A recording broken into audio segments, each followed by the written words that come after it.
రాజధాని ప్రాంత రైతుల ఆవేదనలు ఒక సాక్షినే రాయాల్సి వస్తుంది. ఈనాడు జ్యోతి మానేసిని, డిబేట్లు కూడా అరడజన్ ఛానళ్ళు, అది అరడజన్ మీడియా మానేసింది. రాజధాని కోసం మా పొలాలు ఇచ్చాం, ఇప్పుడు రహదారుల కోసం ఇల్లు కూడా తీసుకుంటామని చెప్తున్నారు.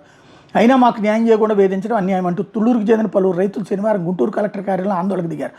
రాజధాని ప్రాంతంలోని ఎన్ఎస్పి E5, N13 రోడ్ల నిర్మాణం కోసం ఇరువైపులా ఉన్న ఇళ్లు దుకాణదారుల్ని సిఆర్డీ అధికారులు ఇటీవల నోటీసులు పంపారు. దీంతో ఇల్లు కోల్పోతున్న రైతులు తమకు న్యాయం చేయాలని కోరుతూ కలెక్టర్ కార్యాలయానికి వచ్చారు. ఈ సందర్భంగా బాధిత రైతు కొమ్మినేని సత్యనారాయణ మాట్లాడుతూ తమ ఇళ్లకు ప్రత్యామ్నాయం చూపే విషయంలో అధికారుల నుంచి స్పష్టమైన హామీ లభించడం లేదని చెప్పారు. భూసేకరణకు బదులుగా ఫ్లాట్లు ఎక్కడిస్తారు, ఎప్పుడు అభివృద్ధి చేస్తారన్న విషయమే స్పష్టత ఇవ్వడం లేదని మండిపడ్డారు. తమ స్థలాలకు బదులు బాండ్లు వద్దని అధికారులు చెప్పినా పట్టించుకోకుండా నోటీసులు పంపారని ఆగ్రహం వ్యక్తం చేశారు. సిఆర్డీ అధికారులు ఇప్పటివరకు 12 సమావేశాలు నిర్వహించారని, తమ అభిప్రాయాలను స్పష్టంగా చెప్పామని, అయినా ఏమీ తెలియనట్టు నోటీసులు పంపుతున్నారని పేర్కొన్నారు. రాజధాని నిర్మాణం కోసం ఇప్పటికే పొలాలు ఇచ్చామని, అయినా 12 ఏళ్ళకి ఇబ్బందులు ఎదుర్కొంటామన్నారు.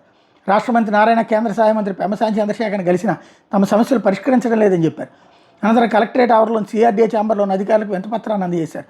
ఈ కార్యక్రమంలో రైతులు తాళ్ళూరు నరసింహారావు, వీరయ్య, విజయలక్ష్మి, పల్లా అనసూయమ్మ, లక్ష్మి తదితరులు పాల్గొన్నారు.